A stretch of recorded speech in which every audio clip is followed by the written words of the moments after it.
Hola, ¿qué tal a todos? Bienvenidos a una edición más de su podcast En tu orilla. El día de hoy estoy muy emocionado porque tengo el honor de tener del otro lado de la llamada a Luana Pagani, quien es presidenta y socia en SafeTrack, una de las agencias de management. Si ustedes no conocen de este mundo todavía al 100 o de los nombres hot en la industria, esta es una de las agencias de management más importantes en Latinoamérica. Así que estamos muy emocionados de tenerte en este espacio. Luana, ¿cómo estás? Estoy muy bien y muy contenta de estar en este podcast y de conocerte.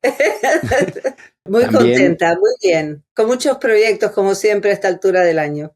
claro, no, y a ver, ahorita ya nos contarás qué es todo lo que traen entre manos y un poquito también a nosotros nos interesa mucho conocer pues de tu historia y de las mejores prácticas que tienes para compartir con esta comunidad, pero a mí siempre me gusta arrancar genuinamente por el principio y me gustaría saber cómo es que llegaste a esta posición en la que te encuentras en este momento y cómo empezó todo. ¿En tu casa había mucha música? ¿Tuviste algún proyecto relacionado a esto? ¿En qué momento te pica ese bicho que a cualquier ejecutivo de la industria le pica? Bueno, en mi casa, claro, escuchaban música, pero no, nada. Mi papá por la mañana y los domingos ponía jazz.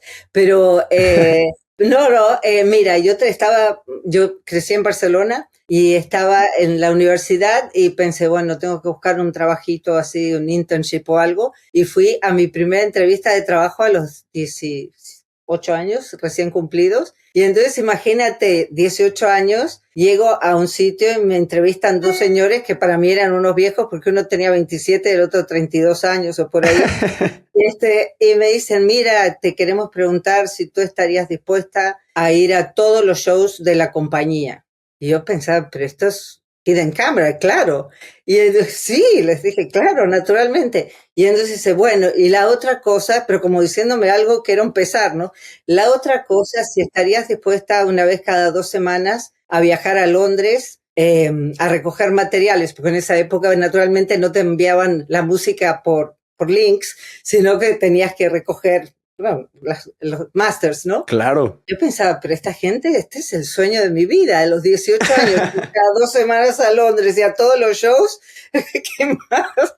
Y bueno, entonces dice, bueno, ahora la prueba última. Necesitamos que traduzcas una biografía. Sabes que las biografías no son algo tan, ¿no? Y eso es nada. Traduje ahí, yo estudié, mi papá trabajaba en una compañía americana, así que yo estudié inglés desde muy pequeña y de hecho casi nací en New York. Y entonces, claro, de repente traduje una biografía que era una cosa súper sencilla y pensé, no es posible que me elijan a mí que francamente no sé hacer nada. Y me eligieron. Y entonces ahí empecé a trabajar en esta compañía y bueno, y me fui enamorando cada vez más del trabajo. De la música, naturalmente ya, ¿no? Ya estábamos como todos, ¿no? Enamorados. Pero me empecé a enamorar del trabajo, de esa cosa que es divina y me sigue emocionando hasta ahora, de cómo es escuchar una música y de repente hacer que eso conecte. O sea, hacer que eso llegue a las personas y que llegue cada vez a la mayor cantidad de personas, ¿no? Es como una cosa casi es un trabajo y es un arte y es un craft. Es todo al mismo tiempo y además es apasionante y fascinante. Entonces ahí fue cuando empecé a trabajar allí y claro, al principio estaba súper perdida, pero cuando fui aprendiendo, bueno, la verdad es que me encantó, además que fue una época espectacular en la que la compañía era Virgin Records y imagínate, ¿no? Era una compañía que todo pasaba, no sé, yo iba a Londres y la gente iba a trabajar con el perro y no sé, era como súper moderno y espectacular y bueno, a partir de ahí, claro, después se vuelve una forma de vida, ¿no? 100%. Y de hecho, a ver, tú llegas ahí como esta becaria o intern, pero ¿de qué era la carrera que estabas cursando? Yo estaba estudiando historia del arte. Otra, o sea, sí tenía que ver, pero cero Más que o ver menos. con el tema Sí, ejecutivo. Claro. no, claro. Después sí cambié de carrera Mm. con el tiempo. Terminé historia del arte, pero ya mi mamá me decía, ojalá que sepas hacer otra cosa, porque la verdad es que mi papá, francamente, no es una carrera muy lucrativa. Este, y, Y entonces sí, estudié publicidad y también hice bueno, naturalmente minors en leadership, etcétera, etcétera, ¿no? O sea, a mí me encanta estudiar además. Entonces seguí estudiando mucho, hice muchos cursos también de creatividad, de muchas cosas, pero esto fue a lo largo del tiempo. Al principio, la verdad, lo que más quería era divertirme. Qué No, joya, qué perdón, joya. perdón que no sea más profesional en el... No, está perfecto. Es que es, creo yo, una manera muy genuina de seguir tu curiosidad, ¿no? Y de decir, claro, esto que es música, a mí me gusta, me llama la atención y pues tengo 18 años, claro que me quiero divertir y suena, como dices, a un gran trabajo, ¿no? Como todo lo que Sí, te pedían o sí, estas sí, tres sí. condiciones, pues suena como que fue un no-brainer para ti entrar. Pues no, realmente fue un no-brainer. También no voy a decir que todo fue divertido, pero Claro. muchas cosas lo fueron, sí. Y a ver, entras como intern y en qué momento se te ofrece ya una posición de trabajo formal o tú la pides. No, esto la verdad es que es una historia relativamente cómica. En el momento fue horrible para mí. Yo llamaba a mi mamá y a mi papá y les decía, mañana me van a echar. A los 2, 3 meses que empecé a trabajar allí, que haciendo lo que podía, porque no entendía la mitad de las cosas, mis dos jefes se fueron, uno se casó y el otro se fue de viaje, de trabajo, y me quedé yo sola. Y entonces allí empecé a aprender todo, pues claro, el mundo no para, ¿no? Porque la gente no esté. Y entonces empezaban a llamarme, a preguntarme, no sé qué, y ahí aprendí. Y cuando volvieron me dijeron, bueno, creo que deberías quedarte a trabajar aquí. Y así es. ¡Qué Y después, joya! claro, ya, esa fue la prueba de fuego, la prueba de fuego. Y entonces después, bueno, allí empecé de nada, ¿no? Era como todo. Aquella que hacía, que archivaba, hacía el esto, lo otro, atendía el teléfono, iba a los shows, iba a Londres, pero... Y después me fui ascendiendo, me ascendieron al label manager, que para mí era, bueno, en ese momento fue como si me hubieran nombrado presidente de la corporación, ¿no? Y, y bueno, y ahí sí que empecé a tener más responsabilidades creativas y bueno, y también de la parte esta que tiene que ver, que es la menos divertida, que son las de presupuesto y todo eso que también hay que hacer, ¿no? Desafortunadamente en la vida no todo es divertido, sino que es divertido mezclado, ¿no? Y entonces sí empecé a hacer tuve la parte esta de la responsabilidad de los presupuestos, la responsabilidad de que las cosas funcionaran, que la música no sé, que funcionara, ¿no? El accountability. Y entonces ahí de verdad empecé mi carrera, ¿no? Hasta ese momento fue súper divertido. Y a ver, haciendo fast forward hasta el día de hoy, me encantaría saber cómo se ve un día a día en tu vida. ¿Cómo han lucido tus últimos 3 meses de trabajo? ¿Cómo es ahora? Bueno, yo soy bastante workaholic. Entonces tengo sistemas para también cuidarme a mí misma, porque si no las personas como yo no hacen más que trabajar. Y la verdad es que no está bueno. Bueno, también en ese fast forward gigantesco que has hecho, trabajé, bueno, en un label mucho tiempo, de un label me fui del label, etcétera, etcétera, etcétera. Me puse mi propia compañía, me asocié con Seitrack, bueno, etcétera, etcétera. Entonces, un día de trabajo mío, un día mío normal. Yo me levanto súper temprano, leo mis emails de la noche, pues sabes que hay mucha gente en España, otra gente, bueno, los artistas que te escriben a cualquier hora de la noche.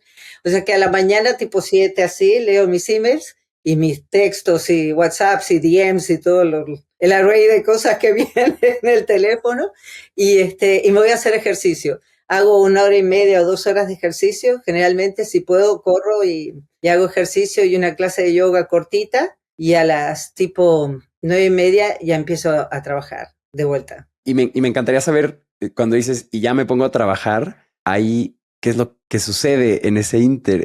Bueno, Son ahí es reuniones. que lo que Ajá. pasa es que es interesante porque siempre hay un flujo de cosas que vienen, ¿sabes? Un flujo de cosas que vienen de antes, y hay otras cosas que son prioridades, que son las prioridades, ¿no? Por ejemplo, si hay un tour, yo todas las mañanas, cuando empiezo a trabajar formalmente, miro el ticket count de los tours que están pasando por ciudad. Generalmente leo bastante los análisis, los analytics de los artistas comparo por ciudad, hablo con la gente que trabaja para mí, les pregunto qué les parece, por qué les parece que, no sé, tal artista en tal mercado no está vendiendo bien. Analizamos mucho las ventas, digamos, el precio de los tickets comparado con la manera que se está vendiendo. Más tarde en el día hablo con muchos artistas, hablo con los artistas todo el tiempo, hablo con mis colegas todo el tiempo, hablo mucho con la gente de los medios. Realmente no es que todos los días haga lo mismo, ¿no?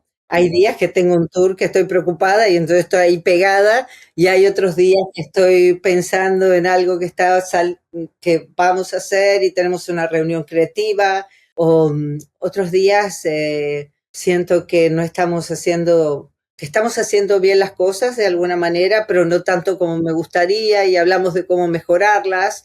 No sé, los días son muy variados, no son nunca iguales, son muy Me encanta. diversos. No, Sí, y sí.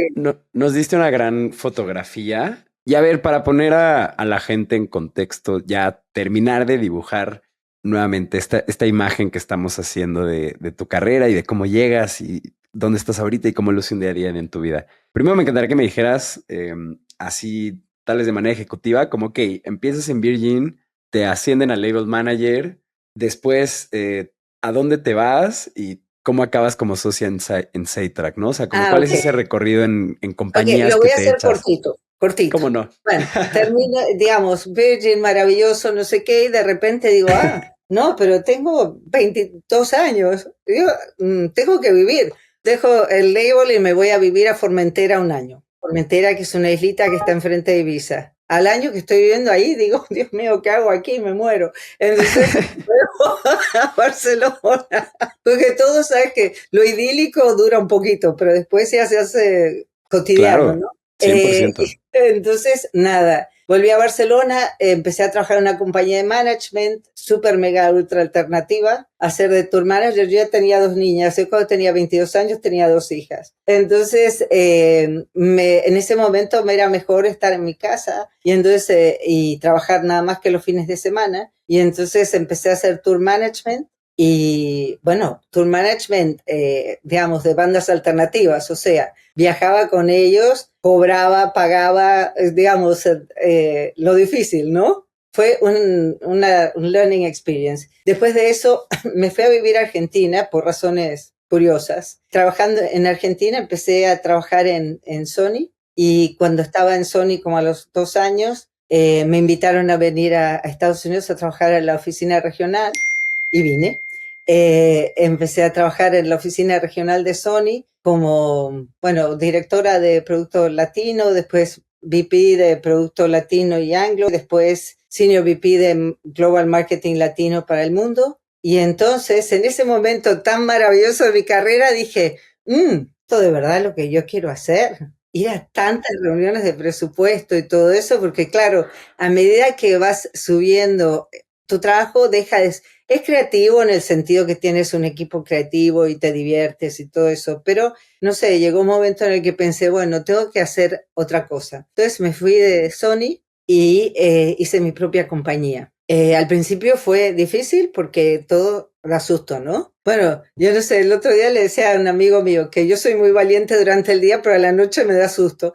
Entonces, era Te como que entiendo. sí, pero bueno, la verdad es que la experiencia fue súper buena. Aprendí de vuelta un montón de cosas que me había olvidado. Por ejemplo, cuando se te estropea el teléfono, que tienes que ir tú a la tienda y no hay un señor mágico al que le das el teléfono así y vuelve con el teléfono bien, etcétera. O sea, aprendí de vuelta la vida. Hice durante aproximadamente 2 años consultoría nada más. Consulté con Shakira para los mercados hispanos y otros artistas.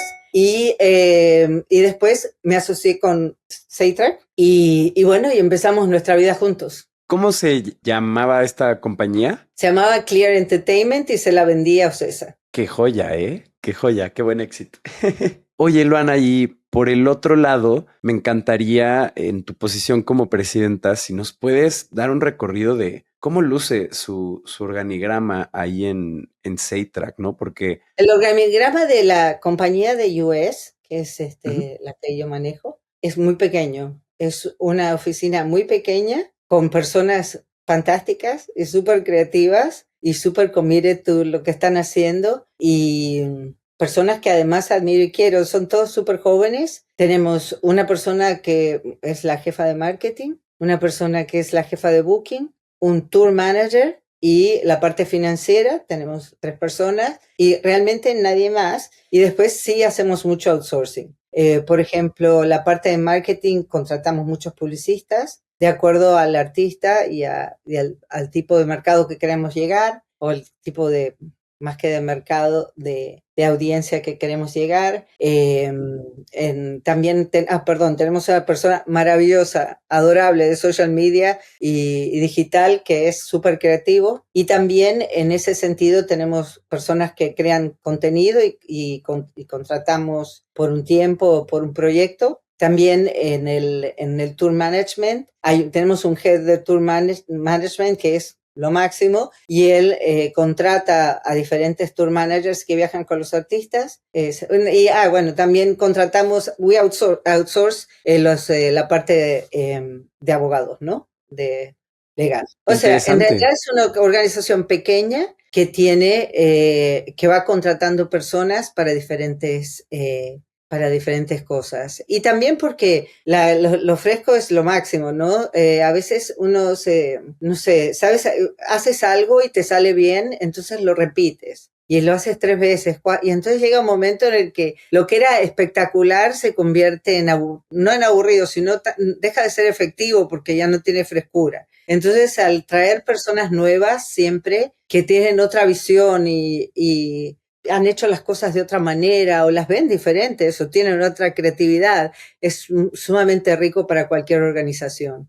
100%, yo siempre, o bueno, creo que más bien en la construcción de cualquier organización, tarde que temprano te das cuenta que el factor de éxito que tiene cualquier compañía es el equipo que la conforma. No tanto el producto que se está desarrollando, que sí, por supuesto, es muy importante, pero muchas veces todo puede estar mal, pero si el equipo es el indicado, esa compañía verá la luz y será exitosa eventualmente. Absolutamente. Las personas son las que hacen los equipos y por eso a mí me parece tan importante que estén felices. O sea, que estén felices en su trabajo, que se sientan que lo que hacen importa, que cuando hacen las cosas bien, la gente se da cuenta y se los dice, porque si no es tremendo. Tener un equipo desmotivado es espantoso. Uf, Entonces, sí, no.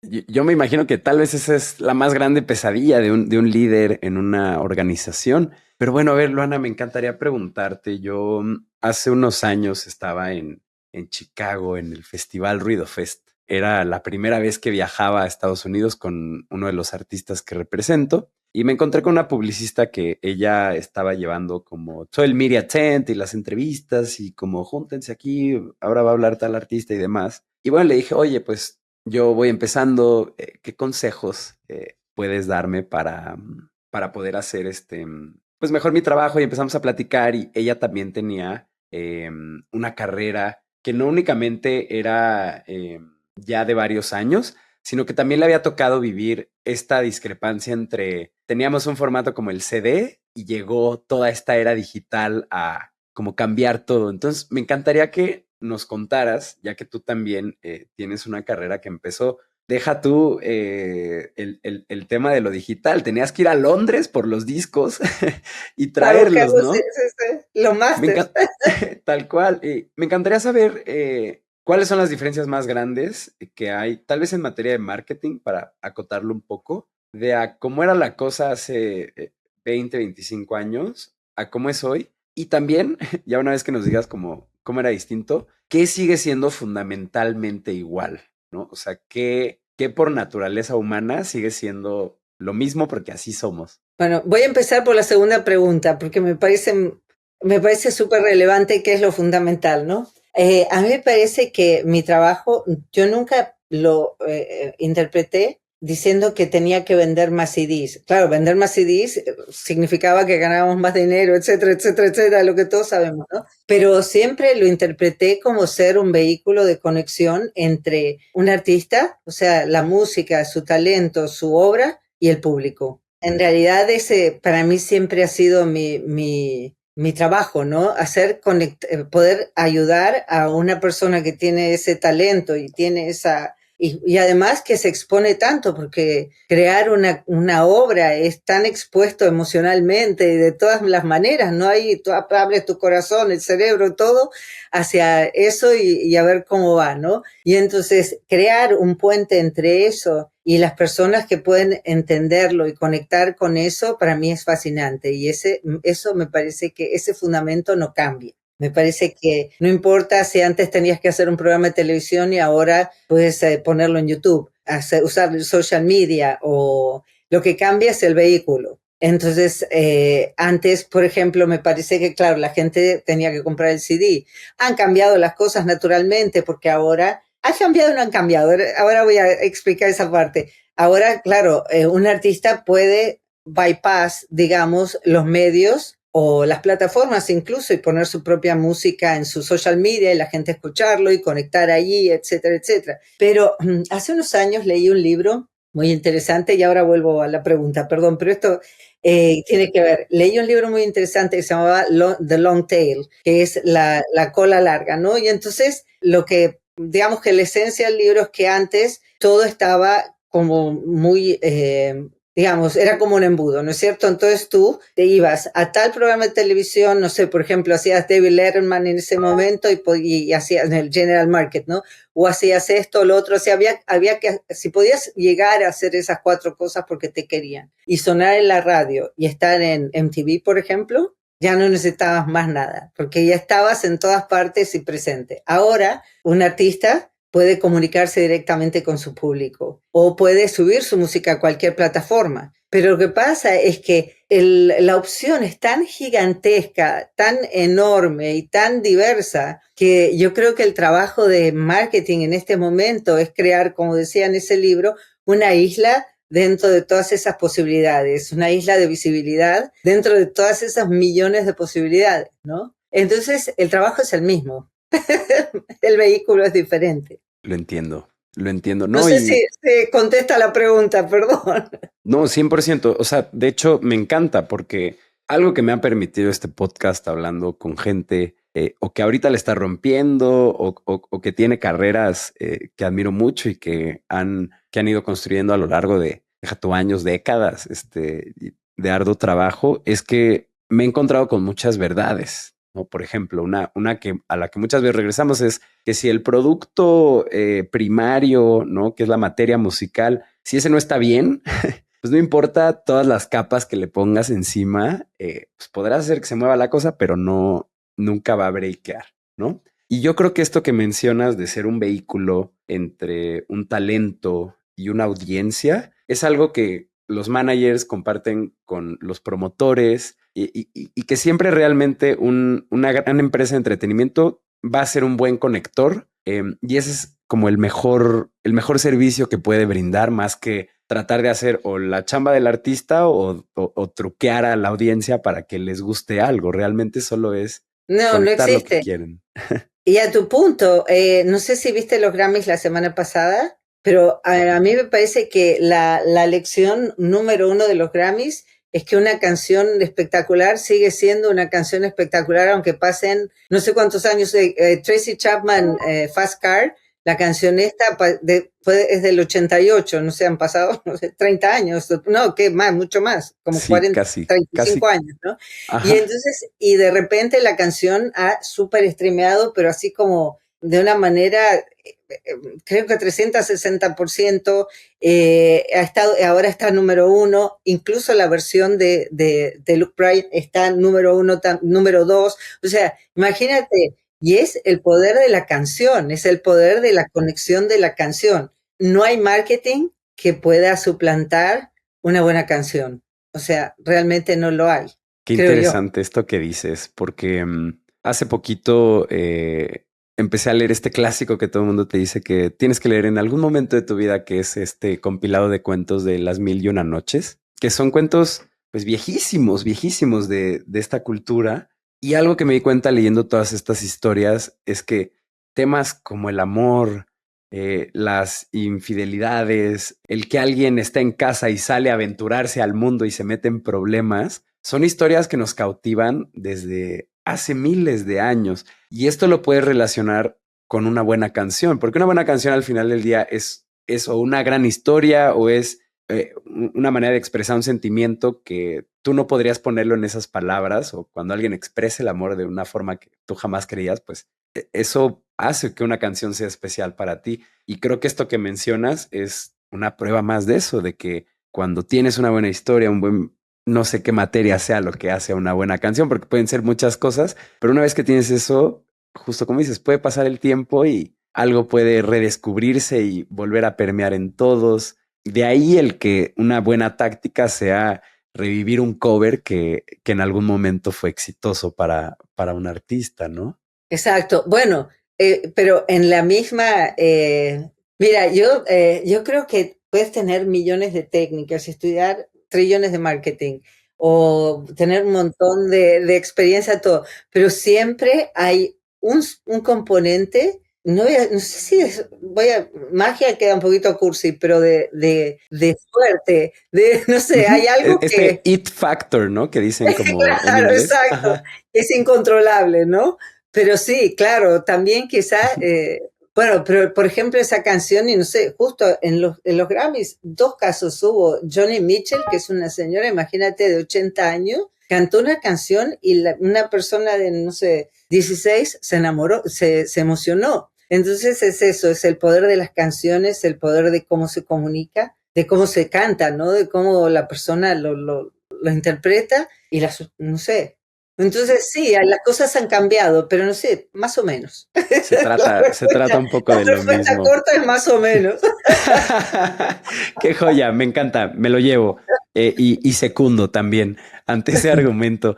Luana, a ver, vamos a darle algo de unos nuggets de oro a toda la gente que está buscando recorrer los caminos que están recorriendo sus artistas favoritos allá afuera, ¿no? ¿Cuáles dirías que son tres patrones de éxito que ves en artistas que logran romperla junto a sus equipos? Y cuando digo romperla, me refiero a justo cuando estás pegando en los charts o lanzas un disco súper exitoso y estás girando por todo el mundo y tienes esta relevancia cultural donde tienes esa oportunidad y lo estás haciendo bien, ¿no? Muchos llegan por suerte, pero también muchos llegan por trabajo y constancia, ¿no? En esa línea, ¿qué dirías que son tres cosas que ves Bueno, repetirse? la primera, y aunque parezca la menos creativa, y perdón por todos los creativos, la disciplina, mucho, la disciplina. La disciplina en todos los sentidos, ¿no?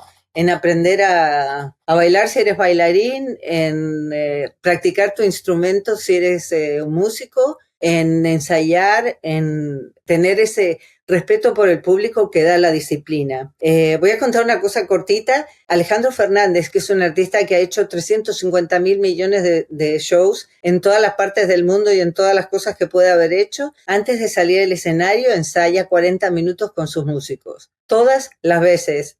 O sea, aunque tiene un show el jueves, ensaya el jueves, tiene un show el viernes, ensaya el viernes. Vienen los músicos a su camerino y él canta las canciones durante 35, 40 minutos. Eso es disciplina, que es lo mismo que levantarse para llegar a un avión, ¿no?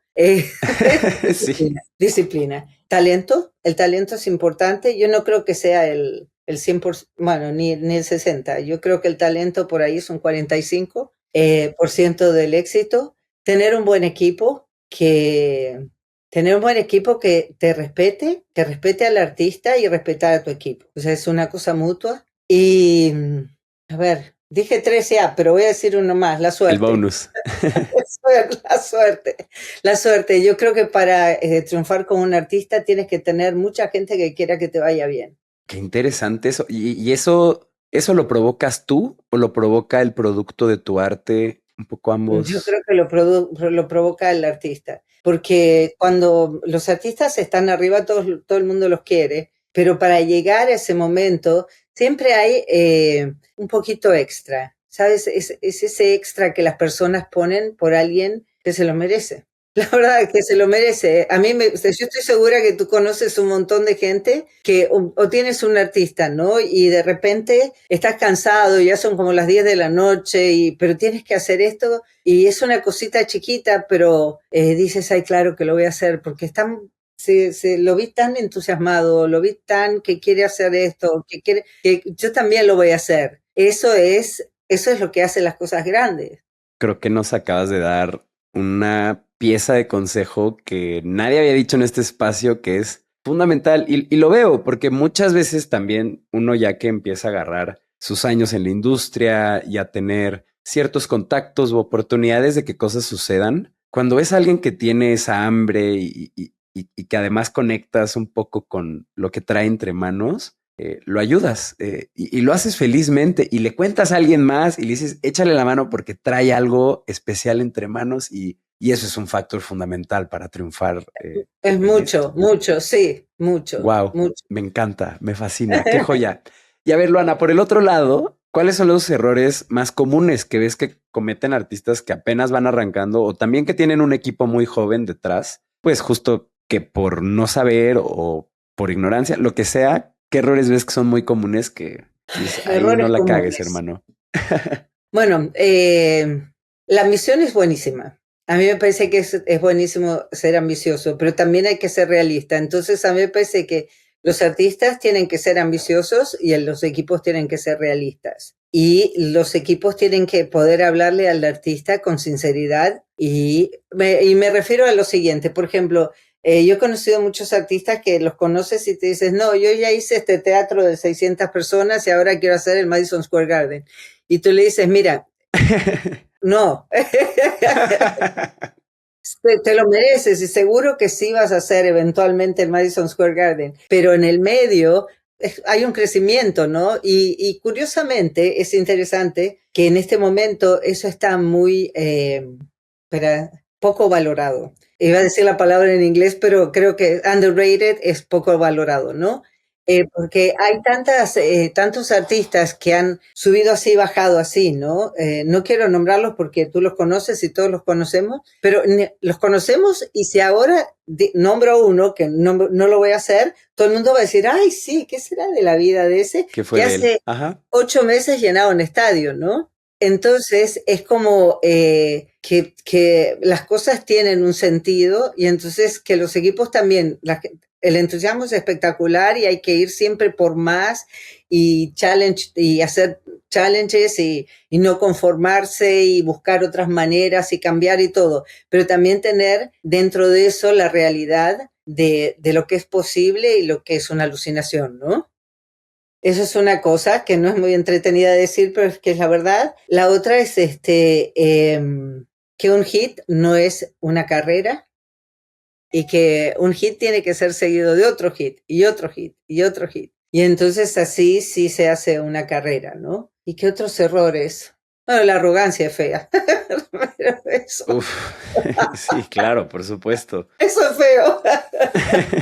100%, 100%. No, y más cuando te toca vivir una transformación de algo que no solía ser así, ¿no? Y como que solo llegan los reflectores, la fama, los números, un hit tal vez, y te toca ver el desarrollo de algo que antes no era de esa forma. Y eso muchas veces quiebra equipos o relaciones o empieza a cerrar puertas que antes siempre estuvieron abiertas, cuando no existía como ese factor, ¿no? Sí, sí.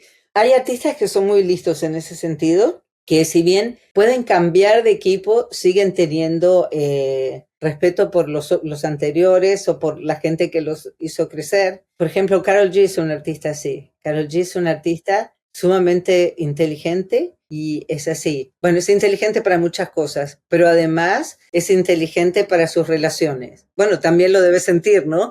Pero quiero decir, además de sentirlo, lo practica. O sea, yo la he visto saludar a las personas que empezaron con ella y que ya no están más, con un cariño y un respeto que dices, wow, por eso es grande como es, ¿no? Claro, claro. No, hombre, y esa parte de agradecer a cada uno de los mentores que se fueron o habilitadores que se fueron acumulando en una carrera, creo que es bien importante porque si no justo empiezas como a caer en la arrogancia o poniéndote del otro lado, ¿no? Ahorita que decíamos el ejemplo de, pues cuando ves a alguien que trae ganas y le das un pase de gol para que haga algo relevante, pues cuando lo hacen y ni las gracias te dan o siguen escalando, tú sí te quedas con un sentimiento extraño y te la piensas la próxima vez. Sí, sí, voy a ver si te ayudo. Bueno, al final sí, porque, porque por eso estamos en esto, porque después dices, ay, bueno, no importa. Claro, claro, claro, 100%. A ver, SafeTrack es una empresa que desarrolla en Estados Unidos y también en México y bueno, ya y se extiende al mundo cuando pues ya traen ahí algo, cuando andan metiendo gol tras gol, ¿no? Pero me encantaría que nos contaras cuáles son las diferencias entre desarrollar Estados Unidos y desarrollar en México a un talento. Bueno, para empezar, lo que es diferente es el mercado. México es un mercado mexicano. Hay de todo, hay música en inglés, hay música en español, hay música en todos los idiomas, etcétera, etcétera, pero es un mercado, digamos, mexicano. En Estados Unidos es un mercado dentro de otro mercado. O sea, el mercado latino es un mercado dentro del mercado general americano. Y además, no es, digamos, yo cuando hacía las presentaciones en Sony, en Asia y en Europa, siempre empezaba, había un momento de mis presentaciones que decía que latino no es un género. O sea, no es, sí, música latina. Y entonces todo lo mismo. Hay una ensalada de, no sé, bachata con una ranchera, con un no sé qué. No es así, no es un género, ¿no? Y entonces en Estados Unidos particularmente hay una diferencia, sobre todo en el desarrollo de un artista. Una vez que el artista es mega en todas partes, ¿no? Pero sí en el camino del desarrollo de un artista hay una diferencia entre la costa este y la costa oeste. La costa oeste muy influenciada por México y no directamente por México. O sea, es un mercado muy complejo en ese sentido. Digamos, en la costa oeste hay muchos mexicanos, fundamentalmente Texas, la costa oeste, y muchos mexicanos y muchos centroamericanos. De este lado, en la costa este, tenemos muchos dominicanos, venezolanos, colombianos. Venezolanos creo que hay en todas partes, pero colombianos y, ¿sabes? Es que la música es diferente, la manera de todo es diferente, hasta la manera de comunicarse es diferente, ¿no? Entonces tiene una mayor complejidad en ese sentido que en México, que realmente mayormente son todos mexicanos, ¿no? O sea, que pertenecen a la misma cultura y además crecieron en el mismo sitio. En Estados Unidos tienes las personas que acaban de emigrar, que tienen muchísima más influencia de su país. Por ejemplo, ayer estaba hablando con unos artistas de Perú. Es muy interesante que en Perú hacen 3 estadios y ellos quieren trabajar en Estados Unidos. Y entonces me decían, sí, nosotros podemos hacer shows en esta ciudad, porque hay muchos peruanos. Y entonces nosotros vamos, le hacemos show al peruano, ahí van 20.000 peruanos y volvemos a nuestra casa, pero no hemos crecido nada. Le hemos cantado a los peruanos, ¿no? Entonces eso existe mucho en Estados Unidos. En México no, en México todas las personas en general, digamos, no en el particular, me imagino también hay muchos inmigrantes ahora, ¿no? Pero sobre todo de Centroamérica, pero la cultura es la misma, más o menos, digamos, han crecido de la misma manera. Aquí es una cultura muy mezclada, porque, bueno, ya te digo, primera generación que acaba de emigrar relacionada con su país todavía, y los éxitos de su país y la manera hasta de comer de su país. Segunda generación que ya nació aquí, pero sus papás todavía no hablaban el idioma, por ejemplo, pero ya ellos fueron a la escuela en inglés. Es una persona que habla inglés y español al mismo tiempo. El español lo va perdiendo porque habla inglés mucho más. Escucha hip hop, escucha a veces country music y escucha música latina también. Entonces es completamente diferente y es súper interesante, ¿no? Pero esa es para mí esa es la diferencia fundamental, ¿no? Está cañón, ¿eh? Es demográfica. Jamás lo había visto de esa forma, porque es verdad que no solo cambia la cultura entre, digamos, la mexicana y la americana, sino que también dentro de la cultura norteamericana está esta naturaleza migrante, donde tienes, como dices, nacionalidades peruanas, mexicanas, colombianas, salvadoreños. Vaya, toda Latinoamérica tiene ahí su cacho de representación allá. Y luego súmale esto que mencionas de la gente que va llegando y la gente que ya nació allá, que además ahí sí ya traen las dos.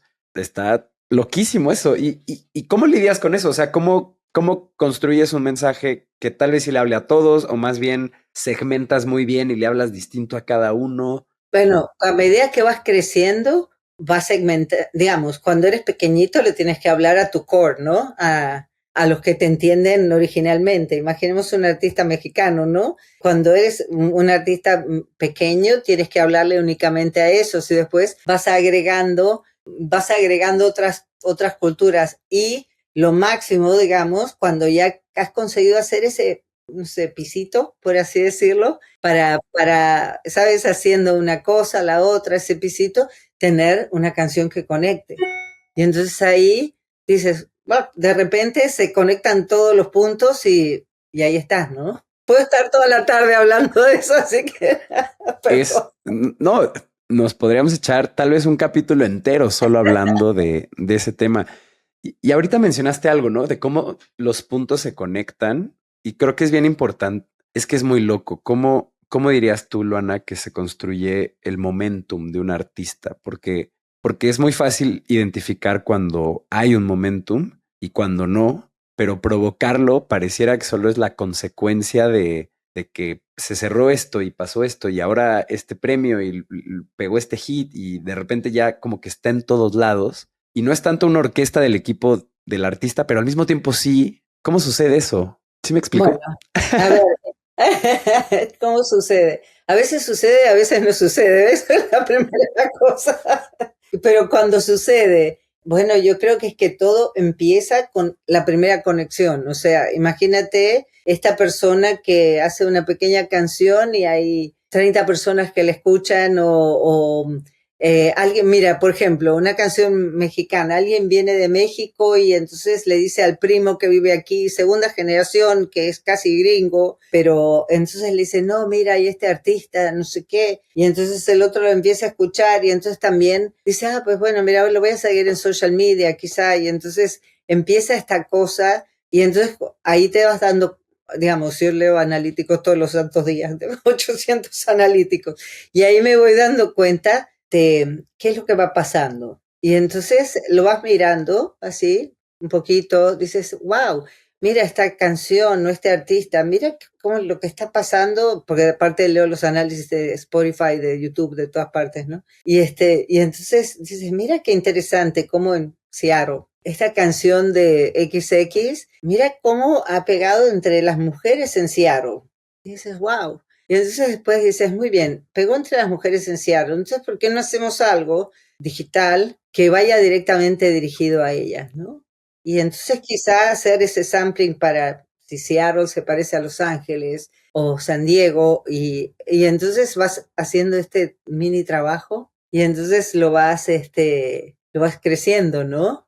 Es, hay que tener también, bueno, es más orgánico también, no es que yo sea la única que hace eso, ¿no? No, es más orgánico, las cosas van pasando, los artistas van sacando canciones, algunas conectan más, de repente todo está, ¿sabes aquello? Hay como este bubbling under, esto que hay este artista que sí, que tal, y de repente hace un featuring con otro, los featurings ahora y siempre, ¿no? Son muy importantes. Agarras el público de ese otro artista, no sé, es como, y de repente hay un momento en el que has hecho todas esas cosas, ¿no? Y viene una canción maravillosa y conecta todo.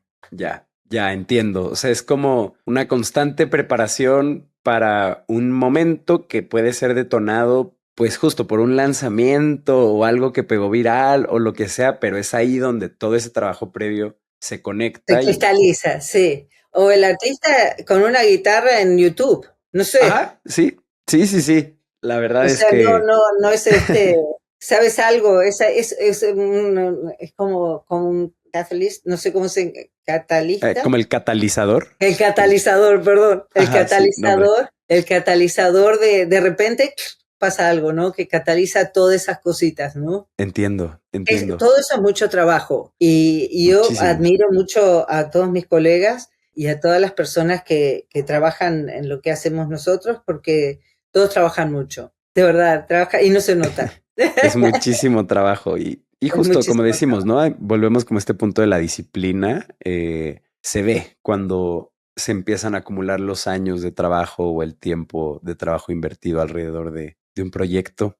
Hemos estado hablando de un montón de cosas, Luana. Nos contaste de cómo llegaste como de pasar de ser becaria a partner de una de las agencias de management con más impacto aquí en Latinoamérica. En estos, como más o menos ahí se la cuenta, como 35 años de carrera, ¿cuáles son las 3 lecciones más grandes que te has llevado desarrollando artistas y llevando música al mundo? Bueno, muchas de las lecciones son personales, más que... Me encanta. ahora voy a tocar el tema este casi tabú, que a mí no me gusta hablarlo, pero es cierto, que es que soy mujer. ¿Cómo se notará? Y entonces a veces las mujeres, bueno, cuando yo empecé a trabajar en este negocio, imagínate, Otra cosa era completamente a otra la que cosa, vivimos en hoy. muchos sentidos, sí, Por era otra supuesto. cosa. Con muchas menos oportunidades, las tuve porque realmente tuve muchas personas que trabajaron, que me contrataron y muchos mentores que se olvidaron que era mujer y me hacían trabajar mucho y ya, ¿no? Pero sí, una de las cosas que sí aprendí un montón es a no tomar las cosas personales. Que a veces las cosas no son en contra tuya, sino a favor de la otra persona. Esa es una gran lección que aprendí. Porque cuando uno se toma las cosas personales, entonces pierde el entusiasmo, ¿no? Porque piensas que te odian, pero la verdad es que no es que te odian, es que quieren hacer otra cosa, ¿no? Bueno, esa es una lección que aprendí. La otra, como creo que ya la dije varias veces, el poder de una canción, el poder de conexión de una canción o de una música. ¿Qué otra más?